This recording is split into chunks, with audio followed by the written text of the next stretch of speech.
ഞങ്ങളവിടെ പിന്നെ പഹൽഗാമിലെത്തിയതിന് ശേഷം, അതായത് ഞങ്ങൾ ശ്രീനഗറിൽ നിന്ന് രാവിലെ പുറപ്പെട്ടു. ആപ്പിൾ വാലിയൊക്കെ സന്ദർശിച്ച് അങ്ങനെ ഒരു ഉച്ചയോട് കൂടിയിട്ടാണ് ഞങ്ങളവിടെ എത്തുന്നത്. ഞങ്ങളവിടെ എത്തിയ സമയത്ത് പിന്നെ ഞങ്ങൾ ആദ്യത്തെ വ്യൂ പോയിന്റിൽ പോയി.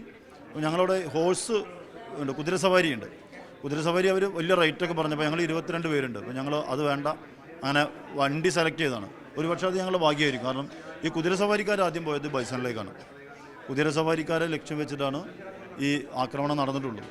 അപ്പോൾ ഞങ്ങൾ ഫസ്റ്റ് വ്യൂ പോയിന്റിൽ നിന്ന് പോയി രണ്ടാം വ്യൂ പോയിന്റിലേക്ക് വരുന്ന സമയത്ത് അസ്വാഭാവികമായ പലതോടെ ശബ്ദങ്ങളൊക്കെ കേൾക്കുന്നുണ്ട്. ഞങ്ങൾക്കൊന്നും അറിയുന്നില്ല, കാരണം ഞങ്ങളുടെ അനുഭവത്തിൽ നമ്മൾ പത്രത്തിൽ വായിച്ചിട്ടുള്ള അനുഭവമേ.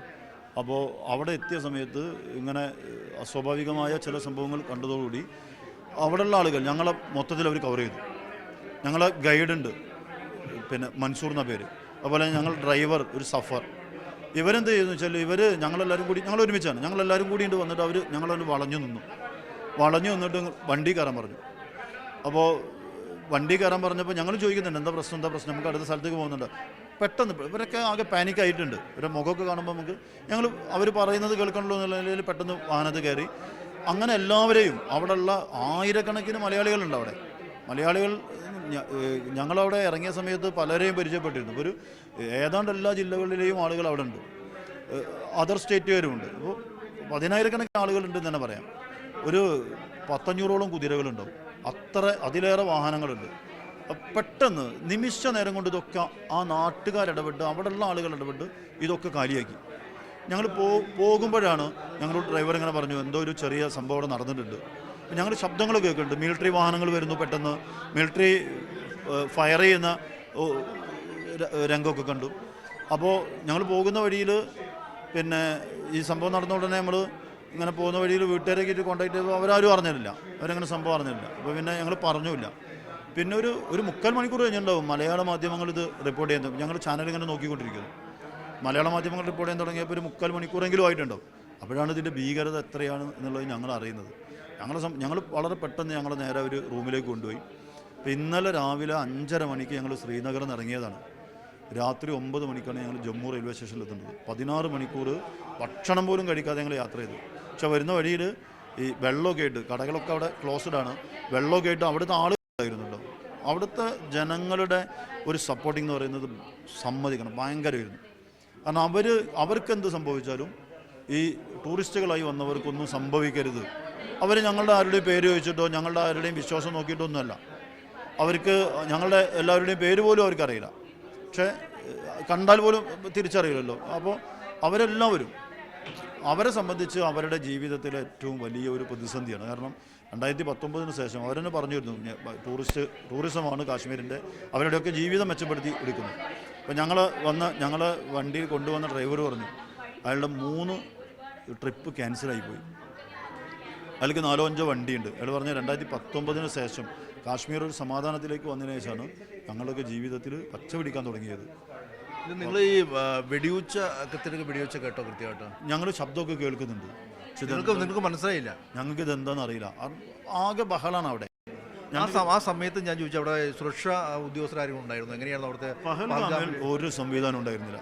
ഞങ്ങളവിടെ വന്ന സമയത്ത് ഇപ്പോൾ ഞങ്ങൾ ശ്രീനഗറിൽ നിന്ന് പിന്നെ പോകുന്ന വഴിയിലൊക്കെ ഒരു 50 മീറ്റർ ഗ്യാപ്പിൽ മിലിറ്ററി സംവിധാനങ്ങളുണ്ട്. പക്ഷെ പഹൽഗാമിൽ ഇത്രയും ആളുകൾ വരുന്നൊരു ടൂറിസ്റ്റ് പ്ലേസിൽ ഒരു സംവിധാനം ഉണ്ടായിരുന്നില്ല. ഈ സംവിധാനങ്ങളൊക്കെ വളരെ പെട്ടെന്ന് അവിടെ എത്തി, അതൊരു വസ്തുതയാണ്. ഒരു സംഭവം നടന്ന ഉടനെ, ഈ ഇൻസിഡൻറ്റ് ഉണ്ടായ ഉടനെ തന്നെ എല്ലാ മിലിറ്ററി സംവിധാനവും എത്തി. പക്ഷെ ആ സമയത്ത് ഒരു സംവിധാനം ഉണ്ടായിരുന്നില്ല. അപ്പോൾ പലരും പറയുന്നത് വെച്ചാൽ മിലിറ്ററി വേഷത്തിൽ വന്നവരാണ് അറ്റാക്ക് ചെയ്തതെന്നുള്ളതാണ്. അപ്പോൾ സ്വാഭാവികമായിട്ടും ആളുകൾ കരുതിയിട്ടുണ്ടാവും ഇത് ഇന്ത്യൻ മിലിറ്ററിയാണ് എന്ന് കരുതിയിട്ടുണ്ടാവുന്നത്. പിന്നെ അവർ അറ്റാക്ക് ചെയ്യുന്നതിൽ അവരിപ്പോൾ നേരത്തെ പറഞ്ഞല്ലോ പേര് ചോദിച്ചിട്ടാണ്, അതൊന്നുമല്ല. പേരൊക്കെ ചോദിച്ചിട്ടുണ്ടാവും, പക്ഷെ അത് അവരുടെ ഒരു എയിമാണ്. നമ്മളുടെ നാട്ടിലെ ജനങ്ങളെ ഭിന്നിപ്പിക്കുക എന്നുള്ള അവരുടെ എയിമാണ്. അതിൽ നമ്മൾ വിട്ടുപോകരുത് എന്നുള്ളതാണ്. പല മലയാളം സോഷ്യൽ മീഡിയ ഹാൻഡിലുകൾ കണ്ടപ്പോൾ ഞങ്ങൾക്ക് സങ്കടമായി പോയി. കാരണം പലതും ഇതിനെ മതപരമായ രൂപത്തിൽ വ്യാഖ്യാനിക്കാൻ വേണ്ടി ശ്രമിക്കുകയാണ്. യഥാർത്ഥത്തിൽ കാശ്മീരി ജനത എന്ന് പറയുന്നവർ അവർ ഇന്ത്യയുടെ ഭാഗമാണ്. അവരുടെ ആത്മാവിൽ അത്ര, ഞങ്ങൾ ഓരോ ഘട്ടത്തിൽ അവരോട് സംസാരിക്കുമ്പോഴും നമുക്ക് അറിയാം, അവരുടെ ആത്മാവിൽ അത്രയും ഈ രാജ്യത്തോടുള്ള സ്നേഹം അവർ പ്രകടിപ്പിക്കുന്നുണ്ട്. അത് അവരുടെ ജീവിതത്തിലുണ്ട്. അവരുടെ എല്ലാ വിശ്വാസത്തിൻ്റെയും ഭാഗമായും ഇപ്പോൾ ഈ വാർത്തയിൽ നമ്മൾ വായിച്ചല്ലോ, ബിസ്മില്ല എന്ന് പറഞ്ഞിട്ട് വന്നിട്ടാണ് ഒരു ഫാമിലി അവർ രക്ഷപ്പെടുന്നുണ്ട്. അവരുടെ വിശ്വാസം അതാണെങ്കിലും ഈ വന്ന ഫാമിലി ഏതാണോ എന്താണോ നോക്കിയിട്ടല്ല. അപ്പോൾ ഒരാൾ പിന്നെ ഈ എന്താ പറയുക അക്രമിയുടെ തോക്ക് പിടിച്ചു വാങ്ങിയപ്പോഴാണ് മറ്റാൾ വെടിവെക്കുന്നത്. അതിലൊരു മുസ്ലിമാണ്. പക്ഷെ ഉപരി ഞങ്ങൾ ഇന്ത്യക്കാരാണ് എന്ന് വിശ്വസിക്കുന്നവരാണ്. അതാണ് അവരുടെ ഓരോ വാക്കുകളിലും ഞങ്ങൾക്ക് പ്രകടമായത്. ഞങ്ങളൊക്കെ ചേർത്ത് പിടിച്ചിരുന്നു. എൻ്റെ പേര് ഫിറോസ്. നാട് തിരൂർ ആലത്തിയൂർ എന്ന് പറയും. കാശ്മീർ പോയത് എന്താണ്? ഞങ്ങൾ 16-ാം തീയതി നാട്ടിൽ നിന്ന് തിരിച്ചാണ്. 19-ാം തീയതി രാവിലെ ഞങ്ങൾ കാശ്മീരിലെത്തിയതാണ്. 19-ന് രാവിലെ ഞങ്ങൾ കാശ്മീരിലെത്തിയതാണ്. ഞങ്ങൾ ഇതുവരെ ഭക്ഷണം കഴിച്ചില്ല. അതാണ് മിനിഞ്ഞാന്ന് രാത്രി ഭക്ഷണം കഴിച്ചതാണ്. കാരണം ഞങ്ങളെ കൊണ്ടുവന്ന ഡ്രൈവേഴ്സ് ഭക്ഷണം കഴിക്കാൻ പോലും അവർ വേണ്ടെന്ന് പറഞ്ഞു. നിങ്ങൾ എത്രയും പെട്ടെന്ന് റെയിൽവേ സ്റ്റേഷനിൽ എത്തിക്കലാണ് ഞങ്ങളെ ലക്ഷ്യമെന്ന് പറഞ്ഞു. അവർക്കൊന്നും ഇന്നലെ അവിടെ നിന്ന് മടങ്ങാൻ കഴിയില്ല. അവർ പിന്നെ ഷട്ടറൊക്കെ എടുത്തിട്ടാണ് വന്നുള്ളത്. കാരണം ഈ മുഗൾ റോഡ് രാത്രി ബ്ലോക്കാണ്. അവർക്കിന്ന് രാവിലെ അവിടെ നിന്ന് മടങ്ങാൻ കഴിയുള്ളൂ. അവർ ഞങ്ങളെ കെട്ടിപ്പിടിച്ച് നിങ്ങൾ നാട്ടിലെത്തിയാൽ ഞങ്ങളെ വിളിക്കണം, സുരക്ഷിതമായി നാട്ടിലെത്തണം എന്നൊക്കെ പറഞ്ഞിട്ടാണ് അവർ ഞങ്ങളെ യാത്രയാക്കുന്നത്. എന്തായാലും ജീവിതത്തിൽ മറക്കാനാവാത്ത ഒരു വലിയ അനുഭവങ്ങളാണ് അവർ പങ്കുവയ്ക്കുന്നത്. നിങ്ങളൊക്കെ കൂടെ ഉണ്ടായിരുന്നു? എൻ്റെ പേര് കൃഷ്ണൻ. നിങ്ങൾ എത്ര പേരുണ്ടായിരുന്നു നിങ്ങളുടെ സംഘത്തിൽ? ഞങ്ങളൊരു ചെറിയ കുട്ടിയടക്കം 23 പേര്. എല്ലാവരും സുരക്ഷിതമാണ്? എല്ലാവരും സുരക്ഷിതമാണ്. വലിയ പിന്നെ ജീവൻ രക്ഷപ്പെട്ട ഒരു അനുഭവം ഉണ്ടായത്. തൊട്ടടുത്ത് തന്നെയായിരുന്നു. ഞങ്ങളൊരു നാട്ടിൽ നിന്ന് പറഞ്ഞാൽ ഞങ്ങൾ തിരൂർ അർബൻ കോപ്പറേറ്റീവ് ബാങ്കിൽ വർക്ക് ചെയ്യുന്ന കുറേ ആളുകളുണ്ട്. അവരുടെ ഫാമിലി അല്ലാത്ത കുറച്ച് ആളുകളും കൂടി ആണ് ഞങ്ങൾ വന്നത്. ഞങ്ങളവിടുന്ന് 16-ന് പുറപ്പെട്ടു. ഒരു ദിവസത്തെ ഞങ്ങളെ കറങ്ങൽ അവസാനിപ്പിച്ചിട്ടാണ് ഇപ്പോൾ പോകുന്നത്. പക്ഷെ അത് വലിയ ആശ്വാസമാണ്. ആ സമയത്തുണ്ടായിരുന്ന ഒരു ഫീലിംഗ് വളരെ വലിയൊരു ഫീലിംഗ് ആണല്ലേ? സത്യത്തിൽ ഞങ്ങൾ ഈ കുതിരസവാരി ഞങ്ങൾ കുറേ ബാർഗെയിൻ ചെയ്തു. അപ്പോൾ 2,400 ഒരാൾക്ക് പെർ ഹെഡ് റേറ്റ് പറഞ്ഞത്. അത് ഞങ്ങൾക്ക് താങ്ങില്ല എന്ന് പറഞ്ഞിട്ട് ഞങ്ങൾ ഒഴിയാണ്. സത്യത്തിൽ അവർ റേറ്റ് കുറയ്ക്കാൻ തന്നെയാണ് അവർ 800 വരെ ആയി. അതൊരു 500 രൂപ താഴേക്ക് വരുമായിരുന്നെങ്കിൽ ഒരു പക്ഷേ ഞങ്ങളുടെ ടീമിലെ 2-3 ആളുകളെങ്കിലും മിനിമം കുതിരസവാരി ചെയ്യുമായിരുന്നു. ഈ ഒരു ആക്രമണം ഉണ്ടാകുമ്പോൾ നിങ്ങൾ ഏത് ഭാഗത്തുള്ളത്? ഞങ്ങൾ പഹൽഗാമിലുണ്ട്. ഞങ്ങൾ ഫസ്റ്റ് പോയിന്റ് കണ്ട് തിരിച്ചു വരുന്ന സമയത്ത് പിന്നെ ഞങ്ങളുടെ ഡ്രൈവർക്ക് ഒരു കോൾ വരികയാണ്, പെട്ടെന്ന് തിരിച്ചു വരണം എന്നിട്ട്. അങ്ങനെ ഞങ്ങളോട് വിഷയമൊന്നും പറയുന്നില്ല. നേരെ വന്ന് നേരെ വണ്ടി കയറ്റാണ്. നിങ്ങളൊന്നിപ്പോൾ സംസാരിക്കരുത്, പോയിക്കോളൂ പറഞ്ഞു. അപ്പോൾ നിങ്ങൾ ഈ വെടിവെച്ചൊക്കെ കേട്ടു അല്ലേ? ശബ്ദം കേൾക്കുന്നുണ്ട്, സ്ത്രീകൾ കരയുന്നത് റോഡ് സൈഡ് കാണുന്നുണ്ട്. പക്ഷേ ഞങ്ങൾക്ക് അറിയില്ല ഇത് എന്താ സംഭവം എന്ന് നമുക്ക് മനസ്സിലാവുന്നില്ല.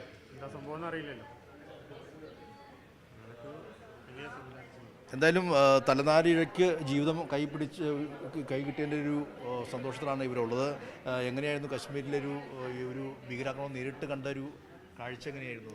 അത് ഈ സംഭവം നടക്കുമ്പോൾ നമ്മൾ പഹൽഗാമിലുണ്ടായിരുന്നു.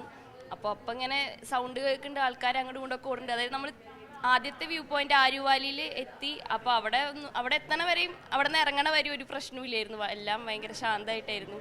പിന്നെ നമ്മൾ അവിടെ നിന്ന് അടുത്ത വ്യൂ പോയിന്റിലേക്ക് ഈ സംഭവം നടന്ന സ്ഥലത്തേക്ക് പോകാനുള്ള വഴിയിലായിരുന്നു നമ്മൾ പോയിക്കൊണ്ടിരിക്കുന്ന സമയത്താണ് പെട്ടെന്ന് കടകളൊക്കെ അടയ്ക്കണു, ആളുകൾ ഓടണു, എന്തൊക്കെ സൗണ്ടുകൾ കേൾക്കണു. അപ്പോൾ നമ്മളിങ്ങനെ ഡ്രൈവറുടെ അടുത്ത് പറയുന്നുണ്ട് വേഗം ഞങ്ങൾ അടുത്ത സ്ഥലത്തേക്ക് കൊണ്ടുപോകും അപ്പോഴേക്ക്. പക്ഷേ നമ്മൾ തിരിച്ച് വേഗം നമ്മൾ കയറിയത് എവിടെയാണ് അവിടെ തന്നെ കൊണ്ടിറക്കുകയാണ് ചെയ്തത്.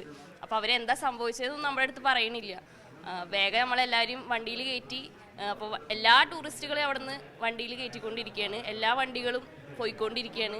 കുതിരക്കാരും ഒക്കെ തിരിച്ച് വന്ന് എല്ലാവരും തിരിച്ച് അവിടെ സ്ഥലത്തെത്തി. അപ്പോൾ പിന്നെ കുറച്ച് കഴിഞ്ഞപ്പോഴത്തേനും പട്ടാളും പോലീസും എല്ലാ ആംബുലൻസും ഒക്കെ ഇങ്ങനെ വരുന്നു. അപ്പോഴാണ് അവർ പറയണത് ഇങ്ങനെ ഓപ്പൺ ഫയർ നടന്നിട്ടുണ്ട്. അപ്പോൾ പറഞ്ഞത് ഒരാൾ മരിച്ചിട്ടുണ്ട്, അങ്ങനെയാണ് പറഞ്ഞത്. പിന്നെ റൂമിൽ ശ്രീനഗറിലായിരുന്നു നമ്മൾ സ്റ്റേ. റൂമിലെത്തിയ സമയത്താണ് നമുക്ക് ഇത്രയും വലിയ സംഭവമാണ് നമ്മൾ അവിടെ കണ്ടത്, അല്ലെങ്കിൽ നമ്മൾ അതിന് സാക്ഷ്യം വഹിച്ചത് ഇത്രയും വലിയൊരു ഭീകര സംഭവത്തിനാണെന്നുള്ളത് അപ്പോഴാണ് നമുക്ക് മനസ്സിലാവുന്നത്. നാട്ടിൽ നിന്നുള്ള വിളികൾ വരുന്ന സമയത്താണ് ഇത്രയും അധികം 27 പേരൊക്കെ മരിച്ചിട്ടുണ്ട് എന്നുള്ളത് നമ്മൾ മനസ്സിലാക്കുന്നത് അപ്പോഴാണ്. ഇത് കാശ്മീരിലെ സാധാരണ ജനങ്ങൾ നമ്മളെടുത്ത് പറയണത് എന്താണെന്ന് വെച്ചാൽ അവരുടെ ടൂറിസ്റ്റുകൾ, അവരെ മെഹ്മാൻ എന്നുള്ള അവർ പറയണം. അവരുടെ അതിഥികളായിട്ട് കാണുന്ന ആൾക്കാർക്ക് ഇങ്ങനൊരു സംഭവം സംഭവിച്ചതിൽ അവർക്ക് വളരെയധികം പ്രയാസം ഉണ്ടായി. ആ രീതിയിലുള്ളൊരു പ്രതികരണമാണ് അവരുടെ നിന്ന് ഉണ്ടായത്. പിന്നെ മാത്രമല്ല അവർ പറയണത് എന്താണെന്ന് വെച്ചാൽ കാശ്മീരി ടൂറിസത്തെ ഇല്ലാതാക്കുക, കാശ്മീരിലുള്ള സമാധാന അന്തരീക്ഷത്തെ ഇല്ലാതാക്കിയിട്ട് ഈ ടൂറിസ്റ്റുകളെ ഷിംല, ഹിമാചൽ പോലത്തെ സ്ഥലങ്ങളിലേക്ക് പോകാനുള്ള രീതി, അതൊക്കെയാണ് അവരുടെ അവിടുത്തെ ലോക്കൽ ആളുകൾ പറയുന്നത്. അപ്പോൾ ടൂറിസ്റ്റുകൾക്ക് ഒരു അറ്റാക്ക് വരുമ്പോൾ പിന്നെ ടൂറിസ്റ്റുകൾ അവിടെ പോകാൻ വേണ്ടിയിട്ടൊന്ന് പേടിക്കുമല്ലോ.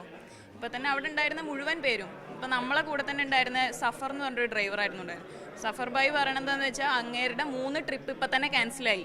3 പാക്കേജുകാർ അവരുടെ ട്രിപ്പ് ക്യാൻസലാക്കി. അതുപോലെ നമ്മുടെ ഹോട്ടലിൽ നമ്മൾ നിന്നിരുന്ന ഹോട്ടലിൽ അവരും പറഞ്ഞു ഒരുപാട് ബുക്കിംഗ് ഇപ്പോൾ ക്യാൻസലായി പോയിട്ടുണ്ട്. പിന്നെ ആ ടൂറിസത്തെ അത് നല്ല രീതിയിൽ ബാധിക്കും.